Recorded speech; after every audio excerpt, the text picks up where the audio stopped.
Three phones, three cameras, one champion. Which one of these phones will do better? The iPhone X, the HTC U11, or the Samsung Galaxy Note 8? Which one of these devices has the most complete set of cameras, front and rear, and which one do you think is going to do better? So in this camera comparison, I decided to whip out my main three drivers, main SIM card, secondary SIM card, and third SIM card, all in use every day because someone's always calling me or texting me or something. So these are my three Titans right now, and you know, this is easily $2,500 right here. But are they good enough in the camera department? Now I use front-facing cameras on smartphones, where I used to do that in every video, but I'm moving on from that. So I decided to go ahead and pick up my three top dogs, and I think these are my three top dogs, and give them a run for the money, put them against each other and see how well they do. So in this video, we're gonna go ahead and take a look at the Galaxy Note 8 versus the HTC U11 versus the iPhone X. Which one do you think is gonna do the best? Watch all the way through, don't cheat. Alright guys, so here is the Samsung Galaxy Note 8's front camera. I do a lot of vlogs with cameras, and now I've done some upgrades, so I won't be using smartphones anymore for vlogs, but wanted to give it another round and still test out some of these smartphones, because this is the HTC U11 versus the iPhone X versus the Galaxy Note 8, and this is the Galaxy Note 8 front camera. Now, of all the phones that I'm testing today, I think the iPhone X has the worst front camera.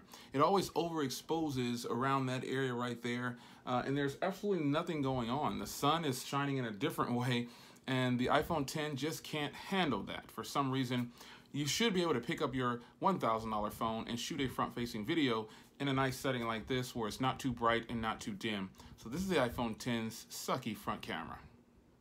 Now this is what I consider to be the best front camera on smartphones, on the ones that I currently own, and this is the HTC U11.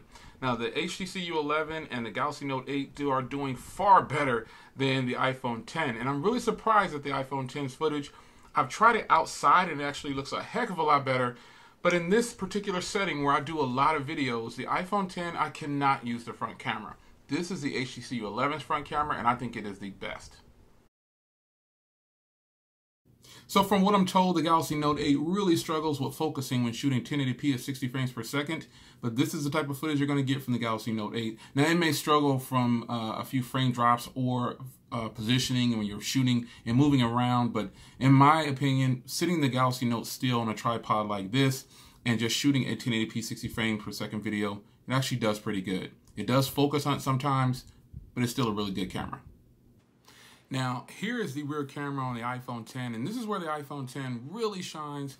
It has a wonderful rear camera setup, and I really like it. I've actually used the iPhone X to shoot some of the videos in the interim for me using the HTC U11, and I also use the Note 8 as well, but this rear camera on the iPhone X is very nice. Now, here is the rear camera on the HTC U11, and I think it does very well in this setting. This will be a great place to shoot a video.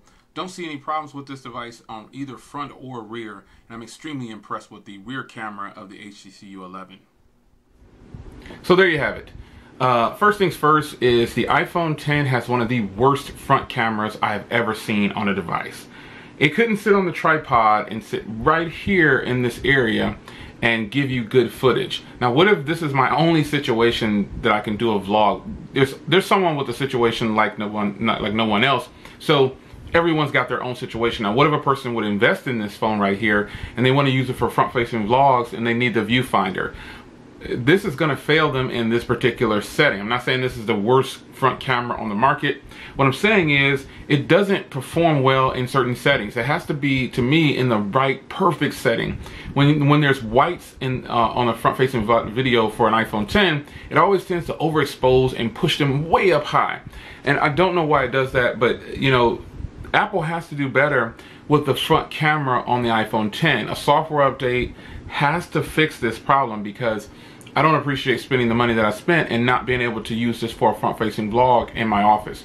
So with that being said, the front camera on the iPhone X sucks really bad in this setting. Now, rear camera shines. The rear camera on this device is absolutely stunning. It does very well with the dual camera setup, and the optical image stabilization on this is really good as well. But I just sat here and did a quick video for you just to show you exactly how it would come out if you had to do it in this setting. And this is what you would get. So that being said, the iPhone 10 comes in last place for me.